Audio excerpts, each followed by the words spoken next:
Gratitude is only for God, the Lord of the cosmos, and may His peace and mercy be on Muhammad, the trustworthy. I seek refuge with God from the accursed devil, in the name of God, the most gracious, the ever merciful. Ladies and gentlemen, we shall begin this lecture from verse 53 of Surah Al Baqarah. God's address to the Israelites has already started. The central theme of this address is the idea that God's justice is impartial. The Israelites mistakenly thought that they were entitled to the position that God bestowed on them. God Almighty had placed a great responsibility on them, which has its own necessary conditions. Whenever the Israelites violated those requirements or adopted ways of evading them, the Almighty inflicted some harsh punishments on them. Hence, it was pointed out that they were mistaken in thinking that God would not hold them accountable on the day of judgment or in this world if they rejected the call of Prophet Muhammad, peace be upon him, that he would give them some concession. It is impossible. This is the central theme discussed here.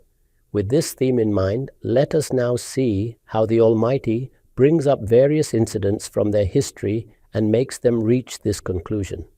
The Almighty says, وَإِذْ آتَيْنَا مُوسَى الْكِتَابَ وَالْفُرْقَانَ لَعَلَّكُمْ تَهْتَدُونَ. And recall when we gave Moses the book and the criterion. What is this criterion mentioned here? Is it something other than the book? The particle waw in the Quranic language is used for explication, meaning that is. It is called the waw of BAYAN. In the entire Quranic corpus, two very common and well-known words used by the Arabs are missing. One is yani. It is frequently used in the Arabic language. The Quran, however, has not used it. The language of the Quran has a distinctive taste and standard. Similarly, the word aidhan, meaning also, existed in the Arab vocabulary of the Quranic period. There is a very famous hadith narrative according to which Umar, seeing that Uthman was late for the Friday congregation, Jummah, asked him the reason for being late. Uthman replied that he was busy with some work outside Medina. Having reached home, he quickly performed wudu or ablution and rushed to attend the Jummah. Umar said, wa al-wudu aidan, meaning that it was Friday, and he only had wudu, ablution. He also did not have a bath when he should have. It is a well-known Arabic word, but the Quran did not deign to employ it in keeping with its eloquence and glory. Thus, the waw is used for explication, for elaboration. Many people have stumbled at this waw in several passages of the Quran. So when they see that God revealed a book, they get puzzled by the mention of the Furqan or criterion along with it. A similar situation develops in other passages that talk of Meezan. We say that the waw between Al-Kitab and Al-Furqan is that of explication. The meaning is that God gave him the book, that is, he gave them criterion, or he revealed the book, that is, a Meezan or scale. In other words, this word describes the nature and position of the book. And recall when we gave Moses the book, which was the criterion between truth and falsehood. I have explained it thus. Firstly, the waw here is of explication. Secondly, by Furqan is meant the criterion between truth and falsehood. Al-Bayan has the following note on it. The actual words are, إِذْ آتَيْنَا مُوسَى الْكِتَابَ وَالْفُرْقَانَ. Here, the waw before Al-Furqan is for tafsir, explication. We can call it bayan, exposition, as well as tafsir or explication, or even wadaha or clarification, giving the sense of yani, which means that is. Here, the waw before Al-Furqan is for tafsir, explication. Hence, the book is a criterion for truth and falsehood, so that people are able to resolve their religious differences in its light. A unique quality of the Quran is that it explains in one passage what was briefly mentioned in another passage. The learned scholars have stated this as the following axiom: Al-Qur'anu yufassiru ba'duhu ba'dan. One part of the Quran explains another. The Quran has pointed to this fact in one of its passages. Kitabun uhkimat ayatuhu thumma fussilat min ladun hakimin khabir. This is the book whose verses were initially concise, then they were explained from the wise and knowledgeable God. Thus, the Quran adopts this method. Here, the wa before Al-Furqan is for tafsir, explication. Hence, the book is a criterion for truth and falsehood, so that people are able to resolve their religious differences in its light. The Quran has expanded upon this topic at another place. In verse 213 of this very Surah Al Baqarah, the Quran has clarified the fact that the Torah, the Gospel, and the Quran have been revealed for this purpose. There, the Almighty tells us how He initiated the prophetic order after differences arose among the people to warn the people and give them glad tidings. What objective then did He wish to achieve through these warnings and glad tidings?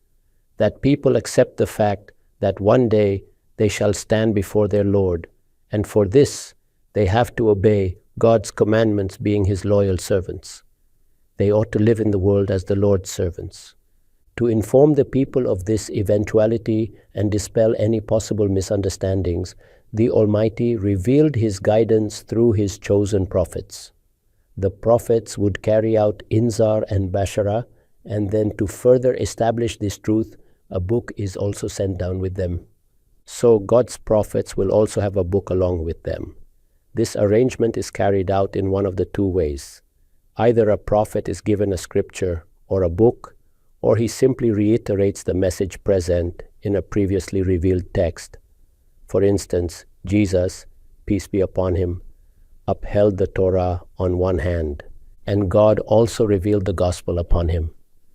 Prior to him, John the Baptist simply proclaimed the message of the Torah and asked the Jews to obey God's book, the Torah, which was full of light and guidance.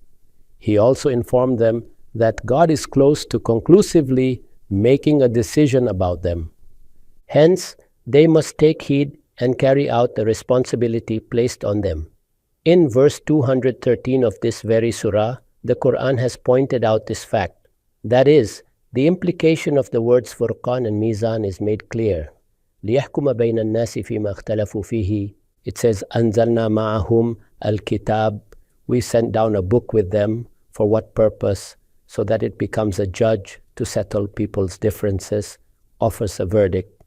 In my book Meezan, I have mentioned some corollaries of this position of the Quran. When the Quran is Furqan and Meezan, having been sent down to distinguish between truth and falsehood, then it must be Qata'i al-Dalala, able to convey its intended meaning authoritatively without any ambiguity, with certitude. The truth must be communicated conclusively and become clear in every way. If the Quran does not have this position, then human beings will be left only to be guided by their intellect. Then intellect becomes the final authority. Apart from it, nothing else would be a final authority for us. The Quran would then become acceptable only when it agrees with the intellect. The same would happen in the case of the Hadith. They will no longer remain authoritative. However, the Almighty declares the Quran to be the Furqan and the Meezan, and the judge that distinguishes between truth and falsehood. The Torah enjoyed the same authority before the revelation of the Quran. The Almighty said, "We gave Moses the book, which was the criterion." He was presented with the touchstone to distinguish between truth and falsehood. As I said before, this has been explained in verse 213 of this surah itself. لِيَحْكُمَ بَيْنَ النَّاسِ فِي مَا اخْتَلَفُوا فِيهِ. What is stated here in this one word is explained there in a full sentence.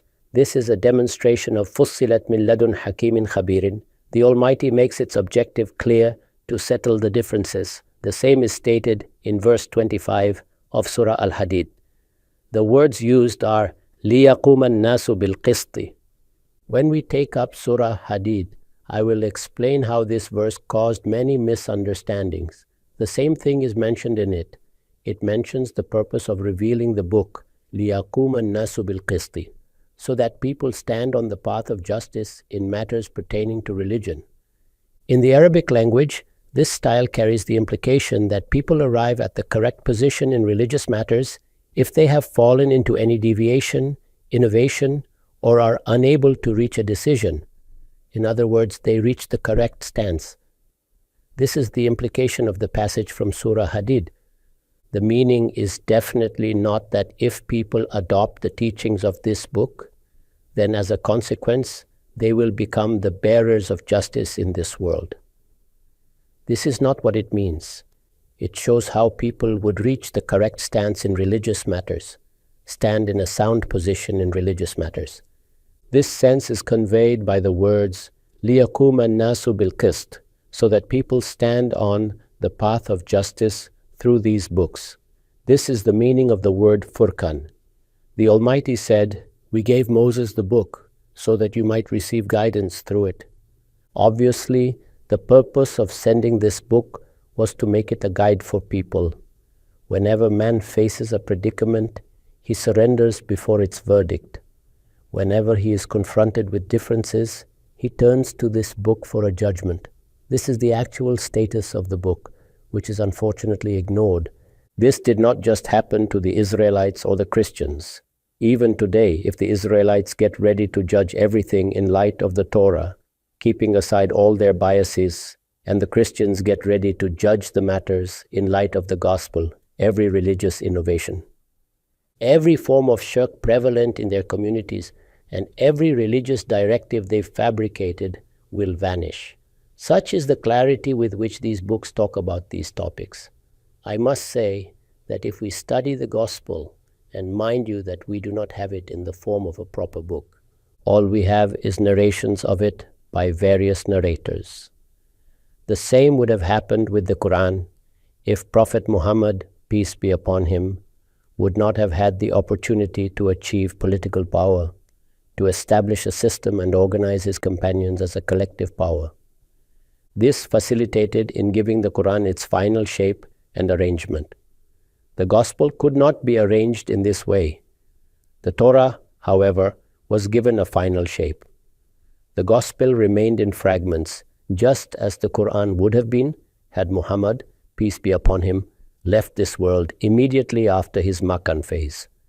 Therefore, the narrators of the gospel narrated the different events from Jesus' life, somewhat like how the hadith narrators narrated how the Quran was revealed according to the different situations, and mentioned the verses that were revealed. So the gospel is in this fragmented form, and you can read all those passages, and what else is left? If we only read the Sermon of the Mount, it becomes clear that those fundamental premises of the religion in which the followers of St. Paul stumbled are made amply clear in it. The issue of whether or not Jesus, peace be upon him, came to abolish the Torah is touched in it. He begins by saying that he came to fulfill the law, not to abolish it.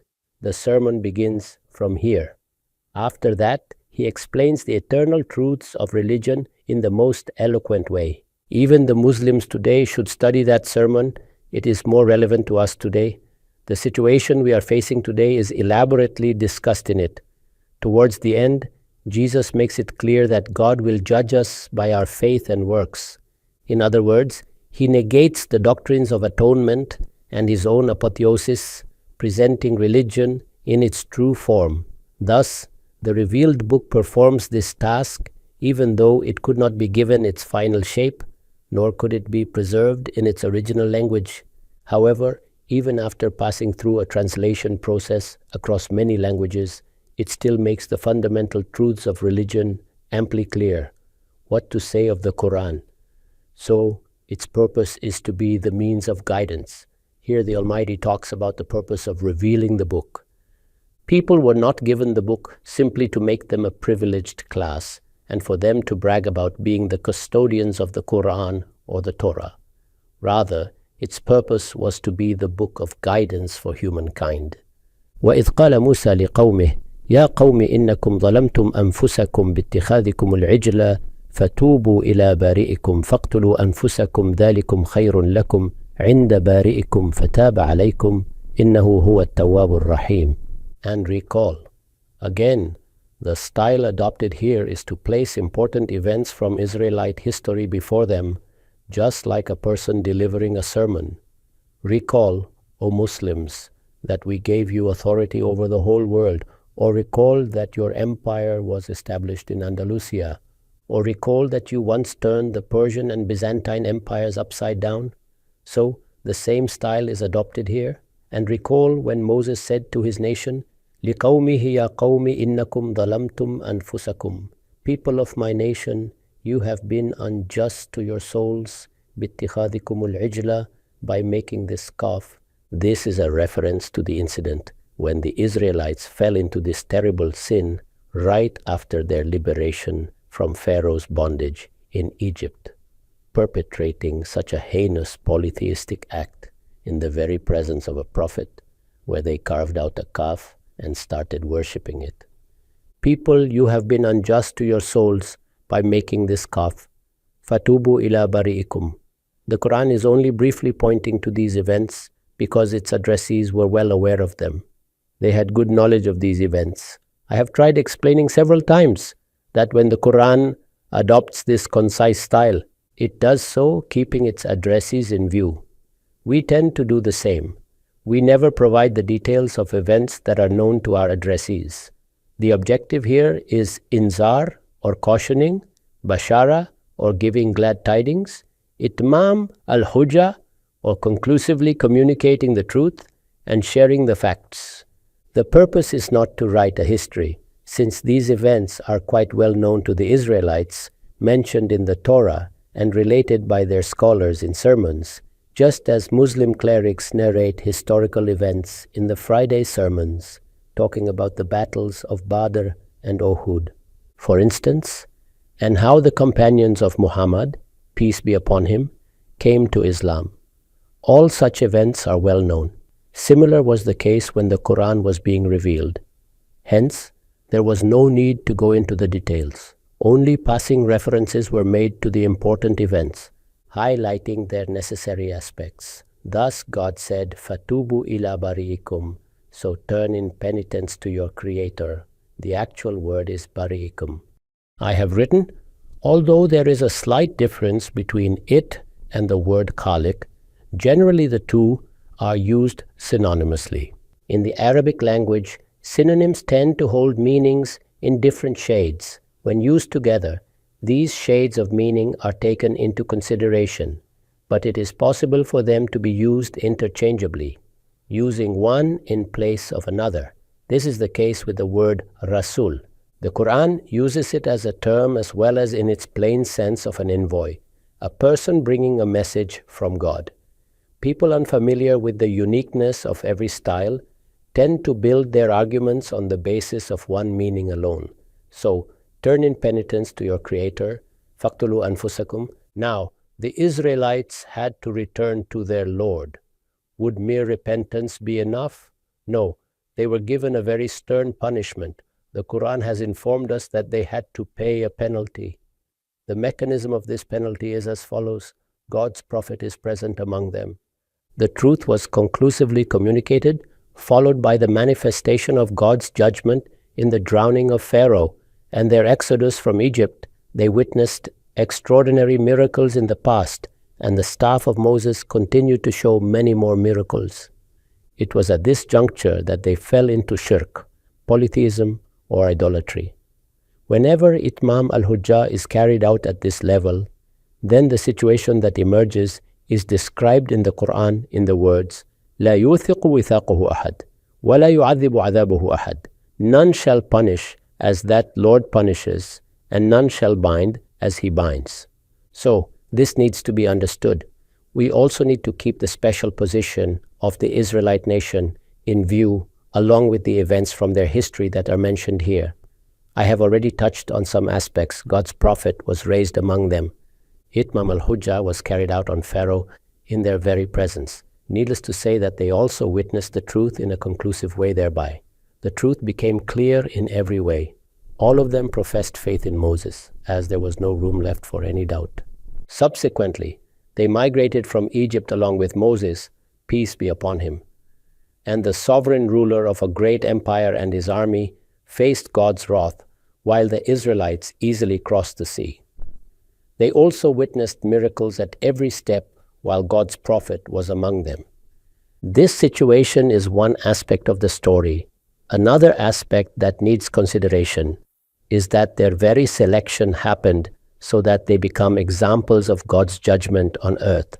And I have already stated that whenever a person or a nation assumes this position, being representatives of God's judgment, He makes them the recipients of His judgment in this very world, such that if they adopt the right path, the people witness God's rewards and favors on them, and thus they know that God stands with them. The Bible alludes to this in the words, God walked with their carriages, God walked with their hosts, so that the nations know that God is with them. On the other hand, if the Israelites deviate from God's law, they would face His punishment, making it clear to the nations that the Lord who is with them is punishing them today. This is God's peculiar relationship with the Israelites. Their matter is not deferred until the judgment day, as is the case with other nations. They face their reward and punishment in this world as well. We know that on the judgment day, the judgment will concern individuals. Every individual's record of deeds will be examined separately, and a verdict will be passed accordingly. Collectively, as a nation, their case pertains to this very world. Thus, the Quran informs us that when they became guilty of such a major sin, after witnessing the itmam al-hujjah, then punishment becomes inevitable in this world. Even according to the general divine law, any nation upon whom itmam al-hujjah is carried out faces God's punishment in this world. More serious is the case of the Israelites, who enjoy a special position. Keeping both aspects in view, we can understand why they were not pardoned. This is the point discussed here. When God did not pardon them in this world, how could they build any false hopes for the hereafter? Fatubu ila bari'ikum, and for this slay these people among you with your own hands. It is easy to read these words, but difficult to carry them out. We can imagine the sort of situation that had emerged. Every person was asked to slay his own brother, his own son. Slay with your own hands. ذَلِكُمْ خَيْرٌ لَكُمْ عِنْدَ بَارِئِكُمْ. This is better for you in your Creator's sight. The actual words are فَاقْتُلُوا أَنفُسَكُمْ, slay with your own hands. Al-BAYAN has a note on it. The actual words are فَاقْتُلُوا أَنفُسَكُمْ. In the Arabic language, this expression can mean to kill one's own self and can also mean kill one's own people. That is, the expression can suggest both meanings. As per the Quran, death is the ultimate punishment for people who persist in polytheism or disbelief, once the truth is made inexcusably clear to them through a Rasul. This much is clear from the Quran. That is, a nation guilty of kufr and shirk after the truth is made clear to them through a messenger of God. Then, if it still does not give up shirk or commits open shirk or adopts shirk as its religion while insisting on its validity and claiming it as the authentic religion, its punishment is death. This punishment mentioned in the Quran is meted out by the Almighty Himself. One of the major errors in Muslim jurisprudence has been the view that humans also have the right to carry out this punishment on people who commit shirk or kufr. Rather, it is only after a Rasul makes the truth inexcusably clear. God makes it clear to the addressees of the Rasul's message that this punishment is pronounced by the Almighty's court. God alone carries out this punishment in this world and in the next. No human has the right to punish others for shirk, kufr, or irtidad, apostasy. This is not our topic here. I have explained it in my lectures on hudud and tazirat, or penal laws. You can refer to those lectures. The actual words are faqtulu anfusakum. In the Arabic language, this expression can mean to kill oneself and can also mean kill one's own people. As per the Quran, death is the ultimate punishment for people who insist on polytheism or disbelief once the truth is made inexcusably clear to them through a Rasul. It is evident from this verse that when some Israelites persisted in polytheism and disbelief in the presence of God's Prophet, it was this punishment of death that was meted out to them. This punishment is mentioned in other passages of the Quran. However, this verse describes its application on the Israelites. The monotheists among them were deputed to administer this punishment, The same thing happened with Prophet Muhammad's nation as well. When Surah Tawbah was revealed, which pronounces the divine punishment, who were the people given the task of slaying these disbelievers? None other than the companions of Prophet Muhammad, who had to carry out this punishment on their own kith and kin. The punishment was meted out to the Quraysh, the Ishmaelites, the Arabs. But who carried it out? Someone's paternal or maternal uncle, someone's brother, etc. The first installment of this punishment was sent down in the Battle of Badr. We know that brothers crossed swords with each other and a father against his son. It is narrated that Abu Bakr's son informed his father about the many opportunities he had to kill him in that battle, but he refrained. Abu Bakr, may God be pleased with him, responded that it was a battle between right and wrong, in which he had raised the sword for the truth. If his son had come under his sword, he would not have held back from killing him. A similar thing happened with the Israelites. It is evident from this verse that when some Israelites persisted in polytheism and disbelief in the presence of God's prophet, it was this punishment of death that was meted out to them, and the monotheists among them. Some people had become polytheists while others remained monotheists. The monotheists among them were deputed to administer this punishment. They were directed to execute those who had deemed the calf to be God.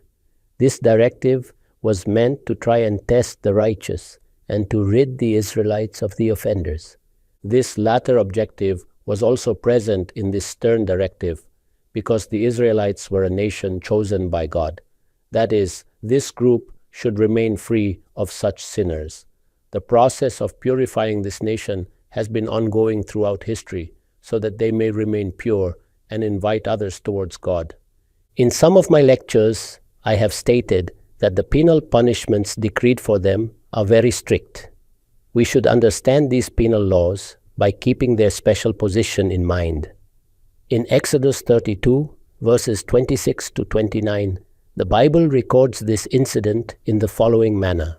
So Moses stood at the entrance to the camp and said, that is, after the Israelites had worshipped the calf, and God informed Moses of this sin while he was still on the mountain receiving the Torah.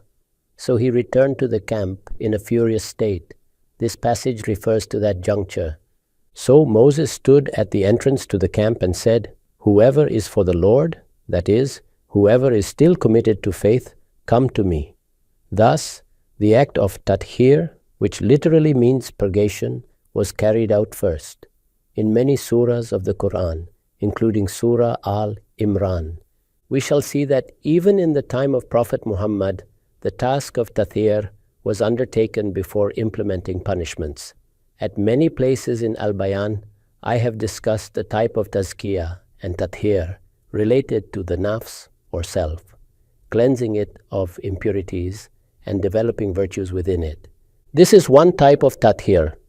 Another type of tathir occurs after a Rasul carries out itmam al-hujjah, that is, the purgation of the entire group or nation. This form of tathir is also discussed in many surahs of the Quran. Surah Al Imran revolves around this type of tathir. The Almighty carries out the tathir of the Muslim nation, separating the true believers from the hypocrites. Judgment is pronounced only after this process is completed. So, Moses stood at the entrance to the camp and said, whoever is for the Lord, that is, still committed to faith, come to me. And all the Levites rallied to him. Then he said to them, this is what the Lord, the God of Israel says, each man strap a sword to his side.